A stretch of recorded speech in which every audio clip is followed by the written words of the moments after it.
hey Mancavens, this is Bob from Bob's N-Scale Man Cave, and welcome to part 7 of how to build an N-Scale trestle. As you can see, I have some of this trestle put together. I started without you, yes, and I've put some bents in every 2 inches, and I put a brace at the bottom of each one of these things so that I could keep them from flexing back and forth till I get the rest of the bracing put in.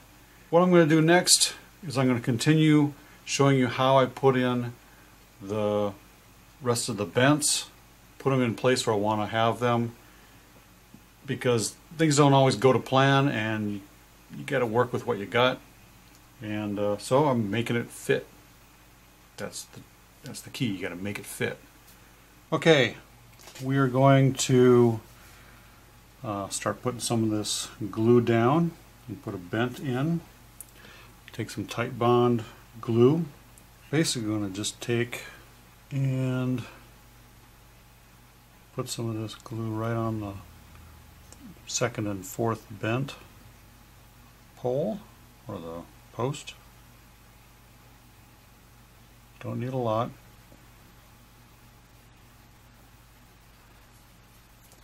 It does help to have a little bit more than just a smidgen on there, because the glue is actually going to harden as a little bit harder piece, and it will stick better.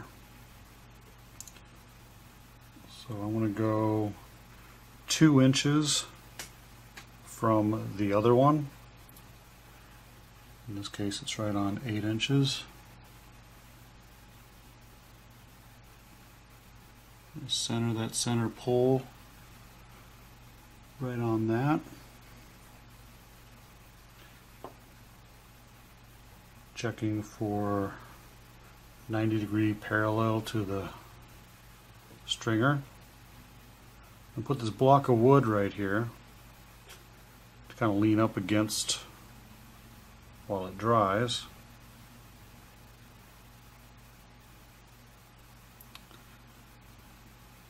And then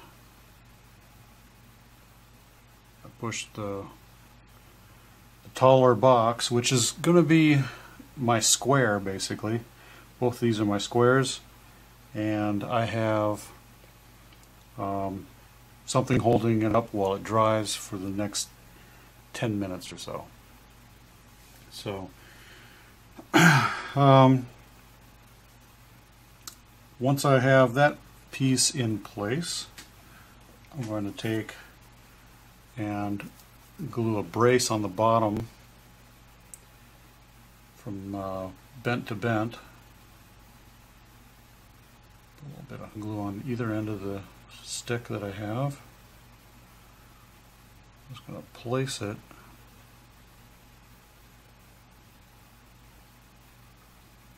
right across so it glues it in place. Now you probably can't see that, so I'll show you this camera.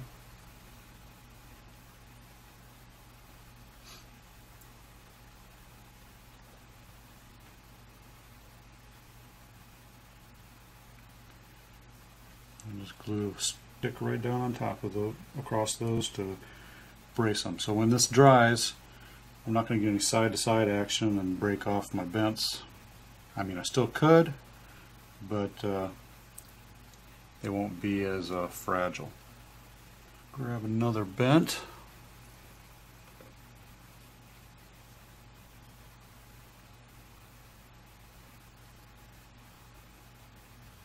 Pre-made and pre-stained. Of course, if you've watched my other parts of this build. And in this case, I'm starting a curve, so each of my curve sections are 2 inches separated, so I have a nice seam right there where the pieces were cut and glued together. So that's where I'm going to mark where I can put my next bent on. So I just lay it down on that piece.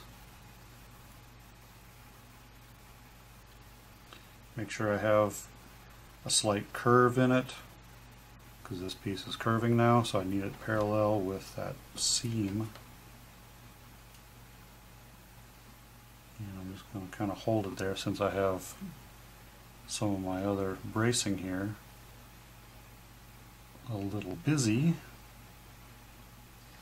So once I put the bottom brace on there to hold the bent steady, the glue pretty much dries fairly fast and gets tacky in the air, so I can move my bracing from piece to piece fairly early. Now this has only been about 2.5 minutes since I glued down that piece. And then I kind of make sure it's straight.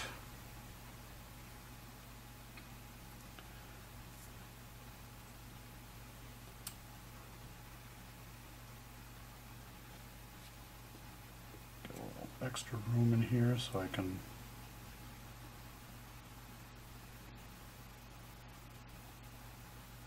glue this brace on.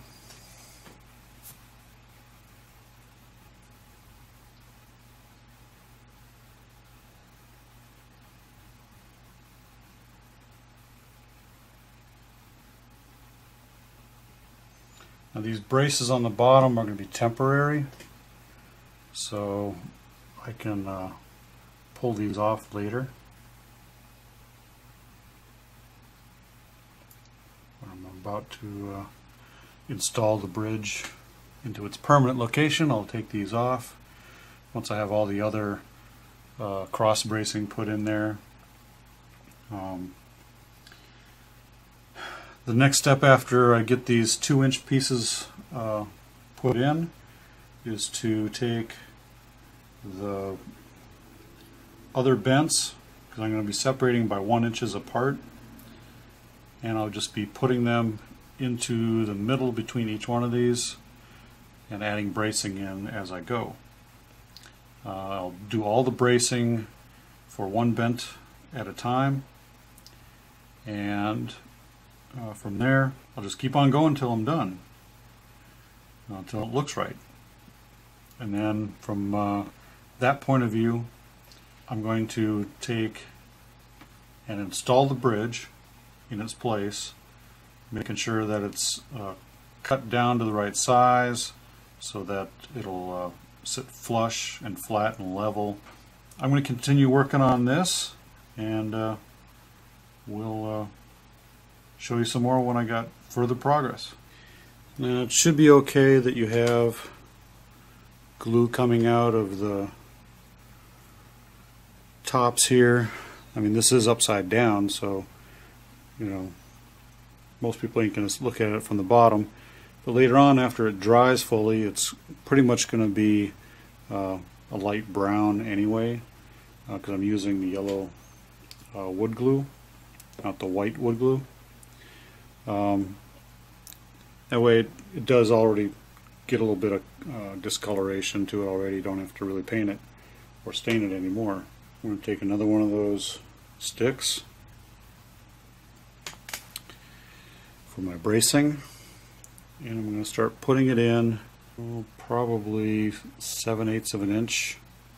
That needs to be cut at in this particular position. Cut it. So I'm going to use this one little piece as a guide. So what I'm trying to do is make at least a piece that's the right size and use that as my template for cutting other pieces.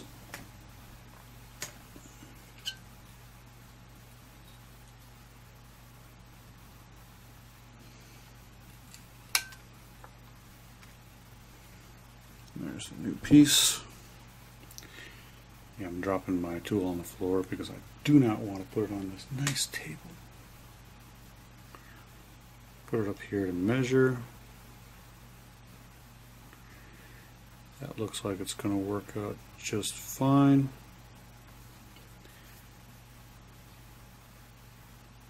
For these short pieces that I need to do. So I'm going to cut a few more of these short pieces right here. and I'll have some here to work with. I'll start gluing them in. Okay, I got that one piece in. The glue is the only thing that's holding it up there. Gravity has not taken over and dropped that piece of wood out of that space. However, I am rethinking how I install those cross bracings. I think I'm going to do it normally, where gravity is actually helping me. Instead of upside down, I may have to put some of these cross bracings in while the bridge is right side up, so that I can just put it in there, lay it down on the top and adjust without having to try and hold it up there in place. That's going to be probably an easier way of doing it. Since I've never done this before, this is a learning experience for me and you. As you can see, it's looking pretty straight, looking like a trestle. Upside down, that is. Still gluing, still drying. Takes a little bit of time, about 10 minutes per bent to wait. Maybe 5 minutes if you want to, and you can pull off the boxes to keep it steady. As long as that cross bracing is on the bottom, it's going to pretty much glue up and set that way. And so that way you can work off of it. Okay, I decided I'm going to turn this bridge over onto its normal orientation and put the cross bracing in right on the ends of these tall bents. There's going to be a rock wall right up along here, and with slanted area, so that's going to crawl up the wall a little bit. So this will be the last of the tall pieces. I'm going to take a couple braces, put them in up here on top. Maybe I'll start toward the bottom. Maybe I should start at the bottom and work my way up. Make it a little bit easier to work on. So, put some glue on it. Use my tweezers, just like that.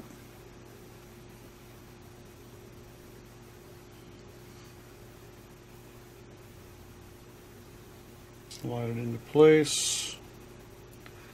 Let go with my tweezers.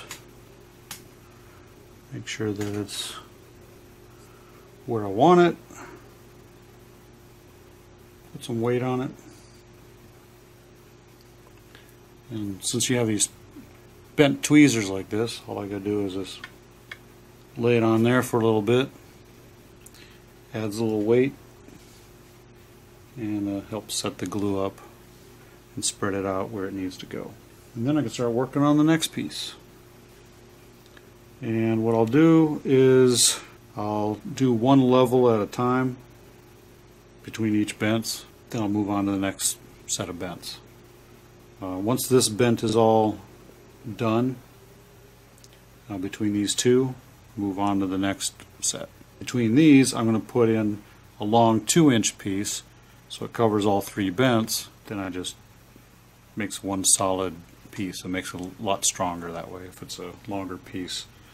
This is going to be longer than a couple of these glued together. We're going to start moving from one end, move all the way down to the other end. So I'm starting from the abutment area toward the middle, and from both sides I'll work that way. Okay, as you can see, I've got some of this cross bracing from bent to bent installed, and I'm not sure if I'm going to put them on the very bottom. I probably will later on. I want to get at least the tops done. Still have to mount the whole thing down into the foam a little bit, so it could be sitting down here, and this could be actually the bottom of the bent, so it doesn't really need a cross brace on there because it'll be mounted in the ground. So, well, I've got a lot of work to do, so I'll pop in with some more shots of what it looks like as I go. Okay, I sped up this portion to show this whole process a little faster. I put some glue on some 2-inch pre-cut girts and slid them across 3 bents, and put a couple of dabs of glue on and slid it in, then put the 3rd dab of glue on the end, slid it all the way in, and then gave it a 90-degree twist to glue it down. And I'm doing all 3 of them on this side in this set of bents. When I get to starting to go around the corners, I can only do between 2 bents, and so it'll be shorter pieces and a little bit more detail, and go a lot slower. But it's going to turn out looking really nice, and it is time consuming. There we are. We have all the bents put in that are all the same length, and I have all the cross bracing, the girts that go in the middle of the bents to hold them all in place. And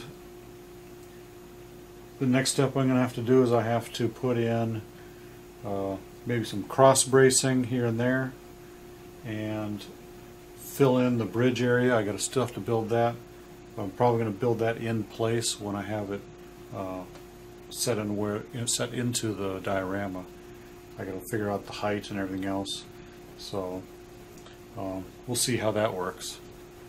The next step is to fit it on the foam, see how it looks, and adjust the height a little bit in the foam, shave it down a little bit because the bents are a little tall, so I'm going to poke them down into the foam a little bit, make it all level with the other sides.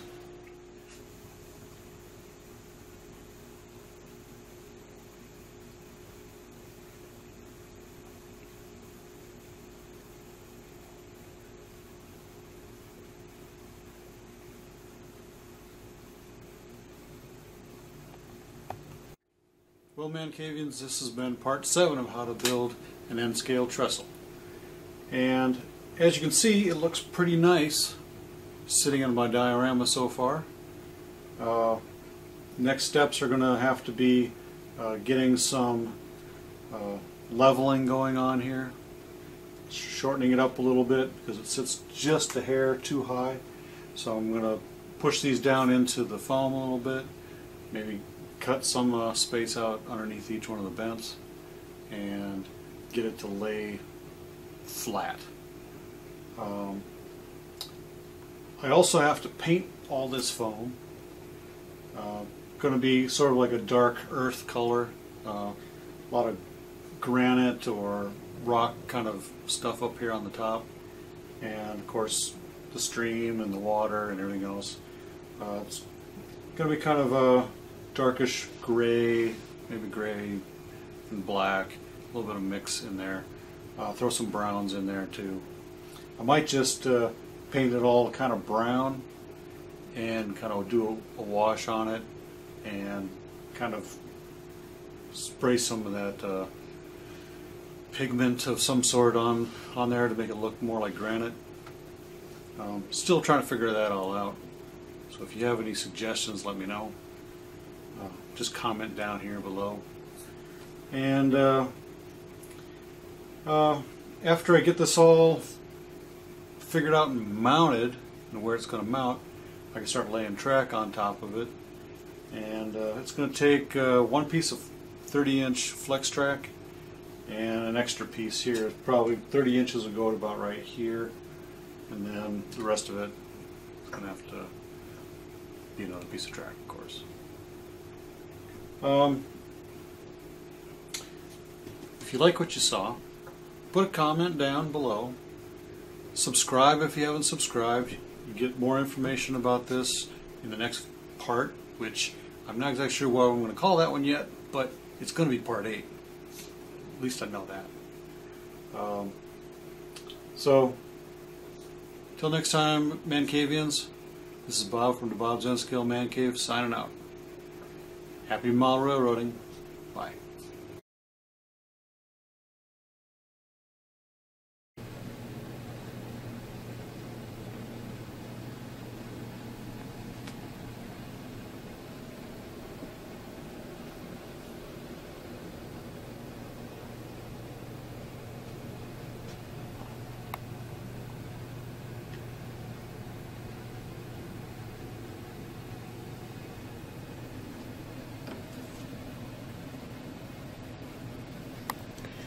Well, there you go, Mancavians.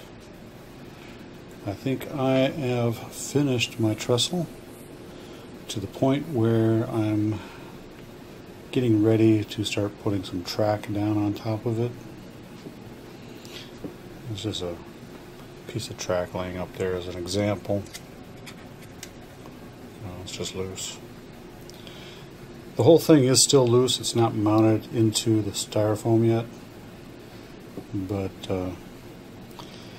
what I did since the last time I talked to you is I put in some decorative accoutrements right in this area and built up that whole thing, put in some bracing between this bridge and the trestle bents, and I put in pieces across all of them, put in a guardrail across the top.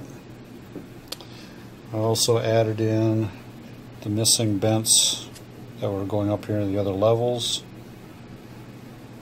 and on this side I kind of had to poke it down into the styrofoam a little bit there.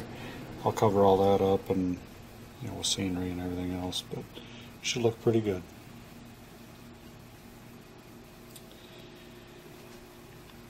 And that's how you build an N-scale trestle. And I don't know how many steps or hours. I would probably guesstimate I'd put in probably 100 hours of work, actual work of building, staining, cutting, and all that stuff. Probably a lot more hours than that just thinking about it and planning it all out, making sure it worked.